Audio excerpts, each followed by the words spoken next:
السلام علیکم ورحمۃ اللہ وبرکاتہ. بسم اللہ الرحمن الرحیم. الحمد للہ والصلاة والسلام علی رسول اللہ وعلی آلہ واصحابہ اجمعین. میرا موضوع ہے قرآن کی مختصر تفسیر. پارہ نمبر 4. پہلی آیت میں اللہ سبحانہ و تعالیٰ نے صدقہ کرنے کا حکم دیا اور کہا کہ جب تک تم اپنی پسندیدہ چیز سے اللہ تعالیٰ کی راہ میں خرچ نہیں کرو گے ہرگز بھلائی نہیں پا سکتے، اور تم جو خرچ کرتے ہو اسے اللہ تعالیٰ بخوبی جانتا ہے. تو صرف خرچ کرنے کی بات نہیں، کہا پسندیدہ چیزوں میں سے خرچ کرنا ہے. آج ہمارا حال کیا ہے کہ جو چیز خراب ہونے والی ہوتی ہے کہ ہم پھینک دیں گے تو غریب کو دے دیتے ہیں.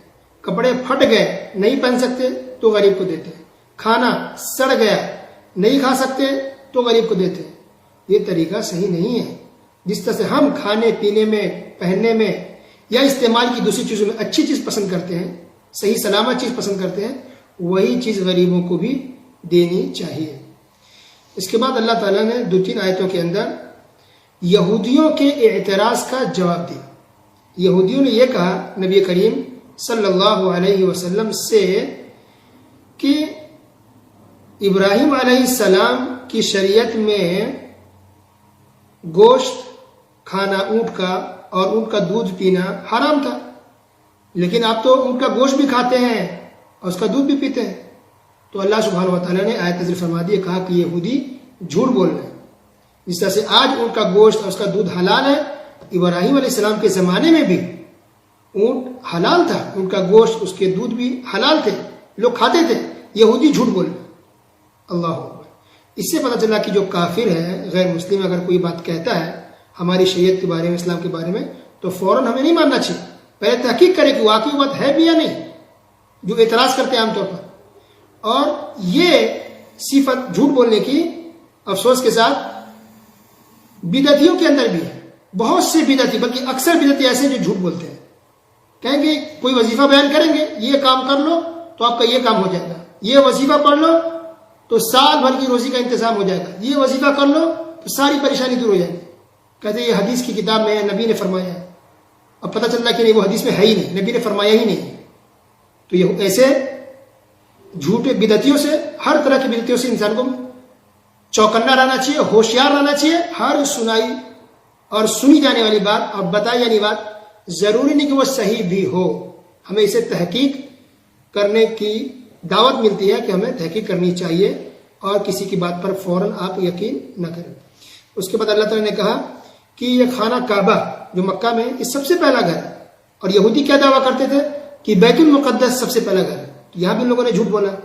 اس کے بعد اللہ تعالیٰ نے حج کا ذکر کیا کہ حج جس کے پاس استطاعت ہے، پیسے ہیں، تو اس پر حج فرض ہے، جو غریب ہے اس پر حج نہیں ہے. اس کے بعد کچھ آیتیں جس کا سبب نزول یہ ہے کہ اسلام آنے کے بعد مدینہ کے اوس اور خزرج یہ دونوں قبیلے آپس میں پیار محبت کے ساتھ رہنے لگ گئے تھے، کہ پہلے ہمیشہ لڑتے جھگڑتے تھے. تو ان کی محبت کو دیکھ کے، آپس میں اچھے معاملات کو دیکھ کر کے یہودیوں نے اس کے بیچ میں لڑائی کرنے کی کوشش کی، پھوٹ ڈالنے کی کوشش کی. تو اللہ تعالیٰ نے بیان فرمایا کہ اے ایمان والو، اگر تم اہل کتاب کی کسی جماعت کی بات مانو گے تو وہ تمہیں تمہارے ایمان لانے کے بعد مرتد اور کافر بنا دیں گے. اللہ اکبر.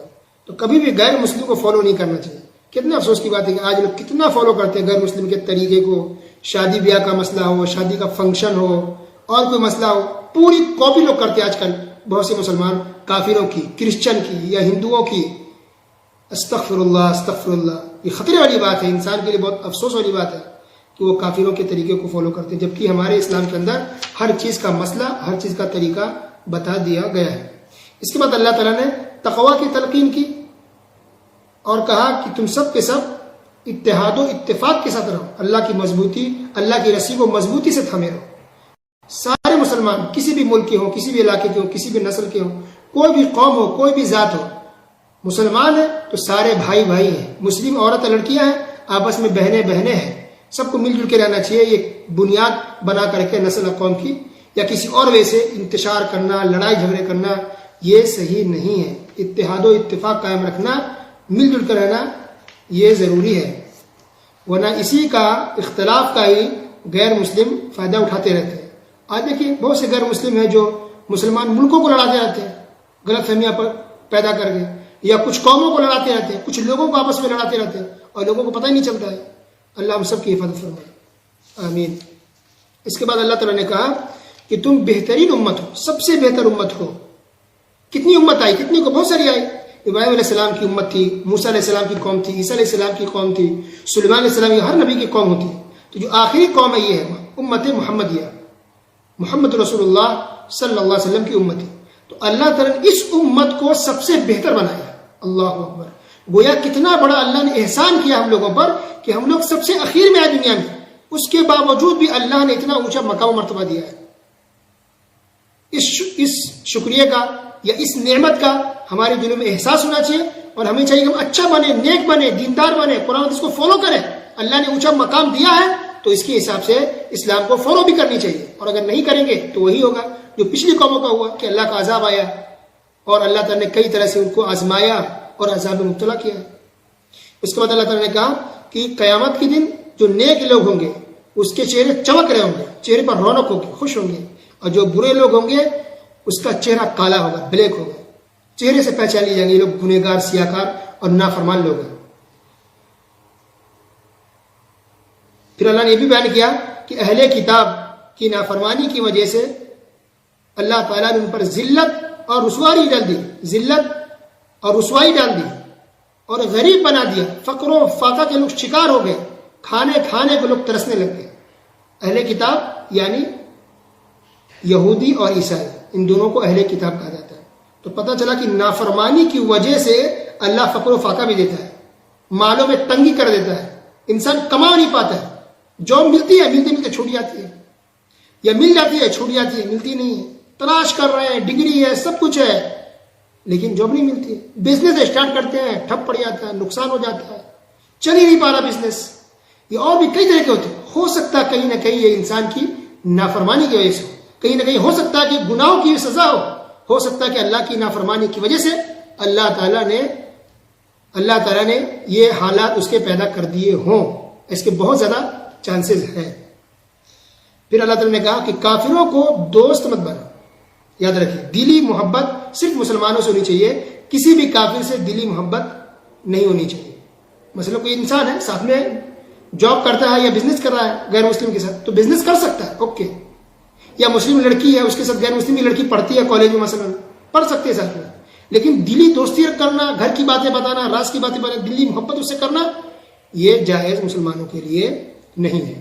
ہاں وہ مجبور ہے، پریشان حال ہے، اس کی ہیلپ کر سکتے ہیں، کپڑے دے سکتے ہیں، کھانا دے سکتے ہیں، اخلاق سے پیش آ سکتے ہیں، لیکن دلی محبت غیر مسلموں سے نہیں ہونی چاہیے. اس کے بعد اللہ تعالیٰ نے جنگ بدر اور جنگ احد کا کچھ نقشہ کھینچا ہے، کچھ حالات بتائے، اور اللہ تعالیٰ نے کہا کہ 1000 فرشتے جنگ بدر میں اللہ تعالیٰ نے مدد کے لیے بھیجے، مسلمانوں کی مدد کے لیے 1000 فرشتے آسمان سے بھیجے گئے. پھر اللہ نے کہا کہ اگر ضرورت پڑی تو 3000 یا 5000 فرشتے بھی ہم بھیجیں گے. اللہ اکبر. دیکھیں مدد کے لیے فرشتے بھی آسمان سے آ سکتے ہیں اگر انسان مومن ہو، اللہ پر بھروسہ ہو اور انسان اللہ کے لیے اگر کام کرے تو. پھر اللہ تعالیٰ نے یہ بیان کیا، دیکھیے بہت عقیدے کی بات ہے. اللہ تعالیٰ نے کہا لَيْسَ لَكَ مِنَ الْأَمْرِ شَيْءٌ أَوْ يَتُوبَ عَلَيْهِمْ أَوْ يُعَذِّبَهُمْ فَإِنَّهُمْ ظَالِمُونَ. سورہ آل عمران آیت نمبر 128. ضرور ہے کسی کو پڑھنی چاہیے. لوگ کہتے ہیں نا بھر دے جھولی میری یا محمد، لوٹ کر نہ جائیں گے خالی. لوگ اس طرح کے قوالیاں پڑھتے ہیں، لوگ شوق سے سنتے ہیں، لوگ درگاہوں مزاروں پر جاتے ہیں. بہت سے لوگ تو بزرگوں اولیاء کے بارے میں کہتے ہیں کہ جو درگاہ میں جاتا ہے اس کی جھولی خالی نہیں لوٹتی ہے، وہ اس کی جھولی بھر جاتی ہے یا اس کی پریشانی دور ہو جاتی ہے. اس طرح کے بہت سے لوگ عقیدہ رکھتے ہیں کہ درگاہ مزار پر جانے سے بہت سے لوگوں کی پریشانی دور ہوتی ہے. اس طرح سے غلط ہے، شرک ہے. اللہ تعالیٰ نے نبی کے بارے میں کہا صلی اللہ علیہ وسلم لَيْسَ لَكَ مِنَ الْأَمْرِ شَيْءٌ أَوْ يَتُوبَ عَلَيْهِمْ أَوْ يُعَذِّبَهُمْ فَإِنَّهُمْ ظَالِمُونَ. کہ اے پیغمبر آپ کے اختیار میں کچھ بھی نہیں ہے. آپ کے کس کو کہا جا رہا ہے؟ آخری رسول محمد رسول اللہ صلی اللہ علیہ وسلم کو، کہ آپ کے اختیار میں کچھ بھی نہیں ہے، ذرہ برابر کوئی چیز نہیں ہے. اللہ تعالیٰ جس کو چاہے جس کا چاہے توبہ قبول کر لے، جس کو چاہے اللہ معاف کر دے، جس کو چاہے اللہ عذاب کرے، لیکن آپ کے اختیار میں کچھ بھی نہیں ہے۔ سارے اختیار کس کے ہاتھ میں؟ صرف اور صرف اللہ رب العالمین کے ہاتھ میں۔ یہ ہے توحید۔ اس کے بعد اللہ تعالیٰ نے سود سے روکا ہے، سود کھانے سے۔ اللہ دیکھیے کتنی سختی سے سود سے روکا گیا ہے۔ آج مسلمان کتنے ڈھیٹ اور کتنے سیاہ دل ہوتے جا رہے ہیں کہ گھر خریدتے ہیں تو سود پر پیسے لے کے، گاڑی خریدتے ہیں سود پر پیسے لے کے، بزنس کرتے ہیں سود پر پیسے لے کے۔ استغفر اللہ، یہ جائز نہیں ہے کسی کے لیے، یہ بہت بڑا کرائم ہے، بہت بڑا گناہ ہے۔ اس کے بعد اللہ تعالیٰ نے یہ ذکر کیا کہ جب انسان سے کوئی گناہ ہو جائے، کوئی خطا ہو جائے تو چاہیے کہ فوراً اللہ سے معافی مانگے، توبہ استغفار کرے، ذکر و اذکار میں مشغول ہو جائے، اللہ تعالیٰ اس کو معاف کر دیتا ہے۔ یہ سورہ آل عمران آیت نمبر 135۔ اس سے پتہ چلتا ہے کہ اگر کسی سے کوئی گناہ ہو گیا، بڑے سے بڑے بھی گناہ اگر ہو گئے تو اس کو مایوس نہیں ہونا چاہیے کہ نہیں بس اب وہ جہنمی ہو گیا، وہ جہنم میں ہی جلے گا، قبر کے اندر عذاب اس کی پکی ہے، اب اس کی بخشش نہیں ہوگی۔ وہ لوگ کہتے ہیں نا ارے اس کی تو بخشش ہوگی نہیں، اس کی مغفرت نہیں ہوگی، وہ جہنمی ہے۔ استغفر، بالکل غلط بات ہے۔ کسی کے بھی بارے میں نہیں کہہ سکتی وہ جہنمی ہے۔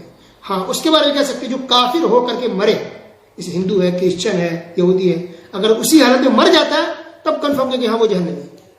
باقی لوگ جو مسلمان ہے گنہگار، اس کو نہیں کہ وہ جہنمی ہے، لیکن کافر بھی اگر مر جائے تب کہیں گے، مرنے سے پہلے نہیں کہیں گے، کیونکہ ہو سکتا ہے وہ مسلمان ہو جائے، کلمہ پڑھ لے، اسلام میں داخل ہو جائے۔ تو اب سوچیے کہ مسلمان کے بارے کیسے کو کہہ دیتے ہیں۔ اچھا، اسی طرح یہ بھی پتہ چل رہا کہ کسی سے گناہ ہو جائے تو خودکشی بھی نہیں کرنی چاہیے، سوسائڈ انسان کر لے ٹینشن میں آ کے، شرمندہ ہو کر کے، نہیں، یہ خودکشی کا راستہ نہیں ہے، یہ حل نہیں ہے۔ کتنے بڑی بھی آپ سے کرائم ہو جائے، اللہ سے معافی مانگیے، سچی توبہ کیجیے، اللہ تعالیٰ معاف کر دیتا ہے۔ یا تو اللہ کی مرضی، چاہے تو عذاب دے، چاہے تو اللہ معاف کر دے، وہ اللہ کے ہاتھ میں ہے، لیکن انسان کو مایوس نہیں ہونا چاہیے۔ بہت امید ہے زیادہ کہ سچی توبہ انسان کرے تو اللہ معاف کر دے گا، کیونکہ خود اللہ نے کہا، یہاں بھی اور کئی جگہوں کے اندر اللہ نے کہا کہ اللہ تعالیٰ معاف کر دیتا ہے سچی توبہ انسان کرے تو۔ اس کے بعد اللہ نے یہ بیان کیا کہ جنگ احد کے اندر یہ افواہ اڑا دی گئی تھی کہ نبی صلی اللہ علیہ وسلم کو شہید کر دیا گیا ہے، تو لوگ مسلمان پریشان ہو گئے، صحابہ کرام، کہ اب کیا ہوگا، نبی کی تو وفات ہو گئی۔ تو اللہ تعالیٰ نے آیت نازل فرمایا، کہا کہ مان بھی لے کہ اگر ان کو قتل کر دیا گیا یا ان کو شہید کر دیا گیا تو کیا تم لوگ اسلام سے پھر جاؤ گے؟ کیا دین کو تم لوگ چھوڑ دو گے؟ ان سے پہلے بھی تو رسول پیغمبر آئے، ان کا بھی انتقال ہے، وہ بھی شہید ہوئے۔ تو عبادت تو اللہ کی ہوتی ہے، اللہ زندہ ہے اور زندہ رہے گا۔ نبی کی وفات پا جانے سے ایسا نہیں ہے کوئی انسان اتنا پریشان ہو کہ وہ دین چھوڑ دے یا اتنا گھبرا جائے۔ اب بتائیے کتنی بڑی بات ہے۔ لوگ کہتے ہیں نا، کچھ لوگ بدعتی کہ نبی صلی اللہ علیہ وسلم کی وفات نہیں ہوئی ہے، وفات مت کہو ورنہ گستاخی ہوگی۔ استغفر اللہ، خود اللہ تعالیٰ نے استعمال کیا ہے کہ اگر نبی وفات پا جائے، انتقال کر جائے تو کیا تم لوگ دین سے پھر جاؤ گے؟ یہ کوئی گستاخی نہیں، رسول اللہ علیہ وسلم کی وفات ہوئی ہے، یہ سچائی ہے۔ ان کی قبر آج بھی مدینہ کے اندر موجود ہے، صحابہ کرام نے جنازہ کی نماز پڑھی ہے۔ یہ کیا بات ہے کہنا کہ نبی پردہ فرما گئے، پردے میں فرما گئے، پردہ فرما، بالکل غلط بات ہے، کوئی پردہ نہیں فرما، وفات ان کی ہوئی ہے، اللہ نے وفات دی، یہ تو ہمارے آپ کے ہاتھ میں نہیں ہے۔ تو سوچیے کس قدر لوگ جاہل اور بیوقوف ہوتے ہیں اور لوگوں کو بیوقوف بناتے ہیں کہ اتنی بڑی سچائی کو لوگ چھپانے کی کوشش کرتے ہیں، کہتے پردہ فرما۔ نبی صلی اللہ علیہ وسلم کی وفات ہو چکی ہے، دین مکمل ہوا، نبی کی وفات ہو چکی ہے، سچائی ہے۔ یہ بات بہت سی دلیلوں سے ثابت ہے، اس میں کوئی شک والی گنجائش نہیں۔ جسے بھی رمضان ہے کوئی شک ہے نہیں، اس سے بھی زیادہ یقین ہے کہ نبی صلی اللہ علیہ وسلم کی وفات ہوئی ہے۔ اس کے بعد اللہ تعالیٰ نے یہ کہا نبی صلی اللہ علیہ وسلم کے بارے میں کہ جب لوگوں نے کہا کہ لوگ آپ سے آپ کے خلاف ہو گئے، خلاف چلے گئے، تو نبی صلی اللہ علیہ وسلم نے یہ دعا کی، حسبنا اللہ ونعم الوکیل، حسبنا اللہ ونعم الوکیل۔ یہ اہم دعا ہے، ہمیں بھی آج جب مصیبت میں پریشانی میں ہو تو یہ بات کہنی چاہیے، دعا پڑھنی چاہیے، حسبنا اللہ ونعم الوکیل۔ اس کے بعد اللہ تعالیٰ نے کہا جب یہودیوں نے کچھ تہمتیں لگائی تو اللہ تعالیٰ نے تہمتوں کا جواب دیا اور کچھ دعاؤں کا ذکر کیا، اور یہ کہا کہ جو مومن ہوتے ہیں وہ ہمیشہ اللہ کی یاد میں ہوتے ہیں، ذکر و اذکار میں مشغول ہوتے ہیں۔ مسلمان مومن ہمیشہ اٹھتے بیٹھتے لیٹتے ہر حال میں مسلمان اللہ تعالیٰ کا ذکر و اذکار کرتے رہتے ہیں۔ اللہ تعالیٰ سننے کے ساتھ ساتھ عمل کی توفیق عطا فرمائے، آمین۔ وصلی اللہ علی نبینا محمد وعلی آلہ وصحبہ اجمعین، والسلام علیکم ورحمۃ اللہ۔